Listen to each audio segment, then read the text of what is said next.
तरीके से है कि जब मैं मध्य प्रदेश का प्रभारी था तो वहाँ मानवर कांशीराम साहब के ऊपर एक मूवी बनाई गई थी। उनका नाम भी शायद मानवर कांशीराम था और वो मध्य प्रदेश का ही अच्छा एक यूथ था, उसने इस मूवी को बनाया। टुकड़ों में उसको रिलीज़ किया गया।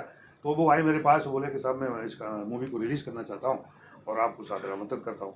अब चूँकि बाबा साहब के बाद अगर कोई मेरा आराध्य या मेरा कोई नायक हो सकते थे और वो बाबा मानव कांशीराम साहब थे, तो मैंने कहा ठीक है, पक्का मैं आऊँगा। हम तो उनकी पार्टी, उनके संस्थापक हैं, उसी पार्टी के हम नेता हैं, हम क्यों नहीं आएंगे। हमने वो प्रोग्राम उनको दे दिया। उसके बाद जब इधर आए 8 दिन के बाद वो कार्यक्रम था, मैं इधर से चला तो लोगों ने उधर जासूसी कर दी कि वो उस कार्यक्रम में जा रहे हैं। और मैं शताब्दी एक्सप्रेस में ट्रेन में सुबह पकड़ी और मैं बैठा तो आगरा पार किया था, मुरैना के पास था, मेरे पास कॉल आ गई, भाई आप कहाँ जा रहे हो? तो मैंने कहा भोपाल जा रहा हूँ। बोले क्यों जा रहे हो? तो मुझे लगा आपने कि भाई कुछ ना सच्चाई बोलना चाहिए। तो बोले कि आप इधर आओ तुरंत। तो मैंने कहा मैं तो रास्ते में हूँ और उसमें उतर नहीं सकता, मैं तो उसमें ट्रेन में हूँ, इसमें शताब्दी में। तो बोला नहीं नहीं, आप इधर आइए, आपका क्या कार्यक्रम था? हमने कह दिया मानवर कांशीराम साहब के ऊपर जो हमारे एक यूथ ने अर्जुन सिंह, करेक्ट, अर्जुन सिंह होना, मैंने कि उस कार्यक्रम में जा रहा हूँ। मैंने बोला कि नहीं वापस आइए। हमने कि वापस तो संभव नहीं। अब मुझे वहीं जब इतनी बात अगर हो जाए और ऐसे नेता जो डिक्टेटर नेचर का हो, तो मुझे लगा कि आज मुझे शहीद होना ही है। तो मैं जब भोपाल उतरा और वहाँ जाके कार्यक्रम में काफ़ी विद्वान लोग वहाँ मौजूद थे, मंडल वंडल काफ़ी पत्रकार भी बड़े जाने लोग थे समाज के, और वो मूवी का कार्यक्रम हुआ। तो जब मेरा भाषण हुआ और भाषण में मैंने लास्ट में इस बात को दिल ने हमारी आवाज़ से मुझे लगा कि मैंने कहा आज जिस कार्यक्रम में आया हूँ इसके लिए मुझे बहुत बड़ी कुर्बानी देनी पड़ सकती है यहाँ से जाने के बाद, लेकिन मैंने कुर्बानी को स्वीकार किया, लेकिन आना यहाँ हमने मंजूर किया।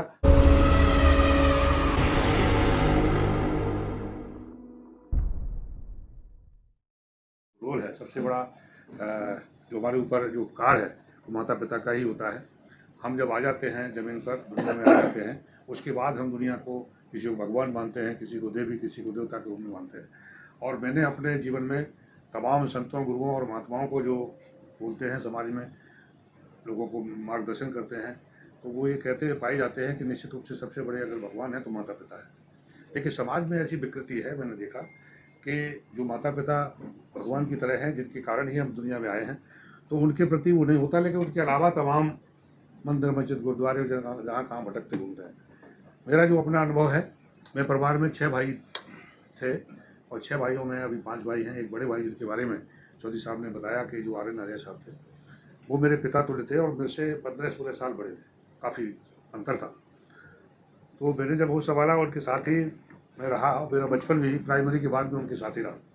तो वो गुरु भी थे। तो मैंने उनको देखा कि जो सामाजिक मूवमेंट है, किस तरीके समाज के प्रति समर्पित होकर के रहते थे, काम करते थे, और उनका जो मानवर साहब का जो मूवमेंट आया, उनके साथ उन्होंने जीवन अपना अर्पित कर दिया। तो मेरा ये कहना है कि माता पिता के से बढ़कर कोई देवी देवता नहीं होता। अगर आपके अंदर मंदिर के प्रति अगर कोई भावना है, सम्मान है, तो आपके मन मंदिर में, आपके दिल के मंदिर में, आपके घर के मंदिर में सबसे पहले अगर कोई स्थान होना चाहिए तो माता पिता का होना चाहिए। और चौधरी साहब तो मेरा आनंद जी बहुत इस मामले में चतुर भी हैं, चातुर भी हैं और बड़े बारीकी से घुसते। जब मेरे यहाँ घर गए तो वो कोई बहाना लेके अंदर एंट्री मारी, हम लोग ड्राइंग रूम गए तो घूमते फिरते सब जगह घूम के आए। और जाना भी चाहिए, देखना भी चाहिए कि हम जो बाहर हैं अंदर से हैं भी या नहीं। मैंने भी कई जगह के जाता हूँ तो मौका मिलता है घर में, तो बाहर तो वो सब कुछ बुद्धिस्ट दिखाई देते हैं, अम्बेडकरवादी दिखाई देते हैं, सब तरह से सामाजिक दिखाई देते हैं। और जब उनके अंदर एंट्री मारते हैं तो उनके घरों में वो पाते हैं जो हमें नहीं देखना चाहिए। तो वो तो ठीक है, कोई बात नहीं, अपने क्लियर कंसेप्ट रखो, लाइफ को ऐसा रखना चाहिए, ऐसा रखना चाहिए कि जो है वो है, अंदर भी है बाहर भी है। तो मैंने अपना अनुभव ये बताना चाह रहा था कि मैंने भी अपने माता पिता के प्रति पूरा, हम 6 भाई मैंने बताया, तो सब तरह पाँचों के लिए एक जैसी नहीं होती, फर्क होता है 19-20 का, कोई आर्थिक रूप से, कोई इस रूप से फर्क रहता है। तो बड़े भाई जो थे वो भी बड़े राज्यसभा में पहुँचे, एक तरह से बहुत बड़े सम्मानित पोस्ट पर गए, और मैंने ही उनके पद चरणों पर चला, मैं भी गया। तो हर तरह से बाबा साहब की और महापुरुषों की अनुकंपा भी रही। उसके अलावा हमारा कोई मंदिर, कोई मस्जिद, कोई हमारा भगवान इष्ट नहीं रहा जिसको मैं पूजा करता।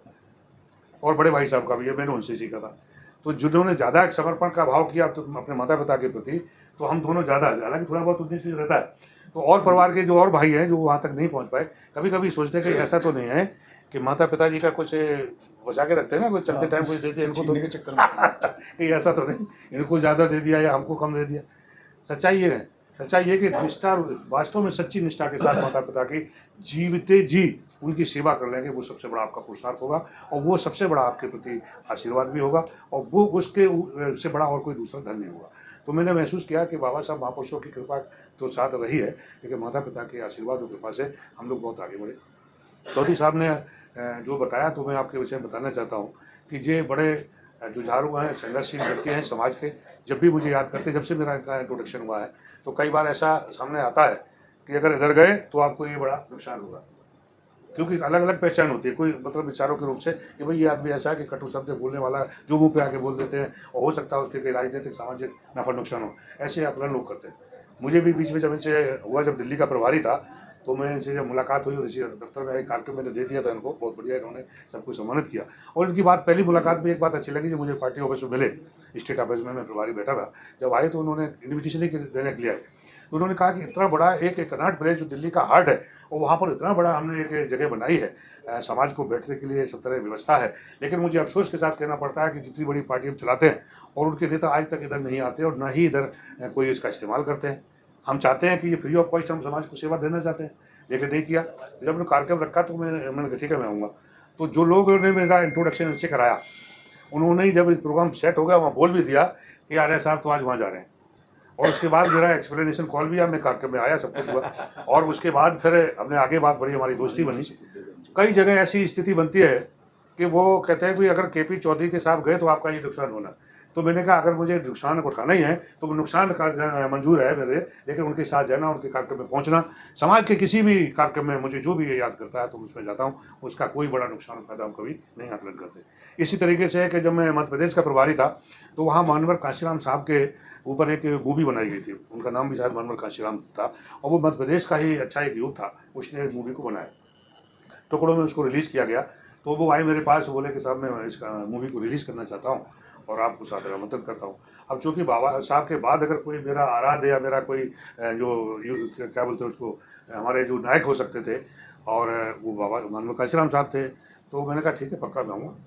हम तो उनकी पार्टी, उनके संस्थापक हैं, उसी पार्टी के हम नेता हैं, हम क्यों नहीं आएंगे। हमने वो प्रोग्राम उनको दे दिया। उसके बाद जब इधर आए 8 दिन के बाद वो कार्यक्रम था, मैं इधर से चला तो लोगों ने उधर जासूसी कर दी कि वो उस कार्यक्रम में जा रहे, और मैं शताब्दी एक्सप्रेस में ट्रेन में सुबह पकड़ी हूँ, मैं बैठा तो आगरा पार किया था, मुरैना के पास था, मेरे पास कॉल आ गई, भाई कहाँ जा रहे हो।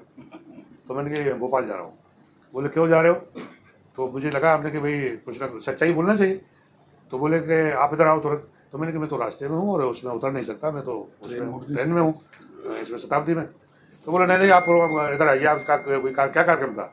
हमने कह दिया मानवर काशीराम साहब के ऊपर जो हमारे एक यूथ ने, अर्जुन सिंह करेक्ट, अर्जुन सिंह होना, मैंने कि उस कार्यक्रम में जा रहा हूँ। मैंने बोला कि नहीं वापस आइए, हमने कि वापस तो सब होने।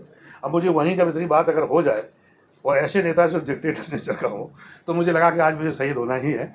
तो मैं जब भोपाल उतरा और वहाँ जाके कार्यक्रम में काफ़ी विद्वान लोग वहाँ मौजूद थे, मंडल काफ़ी पत्रकार भी बड़े ज्ञानी लोग थे समाज के, और वो मूवी का कार्यक्रम हुआ। तो जब मेरा भाषण हुआ, और भाषण में मैंने लास्ट में इस बात को, दिल ने हमारी आवाज़ से मुझे लगा कि मैंने कहा आज जिस कार्यक्रम में आया हूँ इसके लिए मुझे बहुत बड़ी कुर्बानी देनी पड़ सकती है अंदर जाने के बाद, लेकिन मैंने कुर्बानी को स्वीकार किया, लेकिन आना यहाँ हमने मंजूर किया, और निश्चित रूप से मुझे ऐसा लग रहा है और वो कुर्बानी मुझे देनी पड़ी। मैंने जैसे वापस दिल्ली आया, कॉल हुआ, वहाँ से ट्रांसफर तुरंत हटा दिया। तो ये स्थिति है कि भाई जो हमारे आइकॉन हैं, जिनके बदौलत हम लोग आगे बढ़े हैं, तो भाई उनके प्रति ये नफरत कैसी। तो मैं इतना कहना चाहता था कि ये हमारे चौधरी साहब समाज के एक नेता हैं, वो नेता हैं, राजनीतिक भी हैं, सामाजिक भी हैं, और कर्मचारियों के नेता ऑलरेडी रहे हैं। तो लगभग हमारा नेचर है, जब दोस्ती होती है तो कुछ ना कुछ नेचर विचारों का आदान प्रदान निश्चित होता है। तो मुलाकात के बाद ऐसा लगा इनका, तो तब से हमारा इनका वो, और जहाँ भी कभी भी इन्होंने गाँव में, बुलंदशहर जहाँ भी याद करते हैं, तो मैं हर कार्यक्रम में पहुँचने का प्रयास करता हूँ। सभी लोगों से मैं यही अपील करता हूँ कि आज का दौर बड़ा ख़राब दौर से समाज गुजर रहा है, और समाज बड़ा है, और समाज को यूनाइट करने के लिए हम किसी भी दल में हों, किसी भी राजनीतिक पार्टी में हों, कुछ भी हो, लेकिन हमें समाज को एक जोड़ने के लिए, समाज के मंच पर आने में हमें गुरेज नहीं करना चाहिए। इन्हीं शब्दों के साथ पुनः माता पिता के चरणों में श्रद्धांजलि अर्पित करता हूँ, और गुरुओं को नमन करते हुए चौधरी साहब का धन्यवाद, आभार प्रकट करता हूँ कि वो ऐसे कार्यक्रम में हमको शिरकत करने का अवसर देते हैं।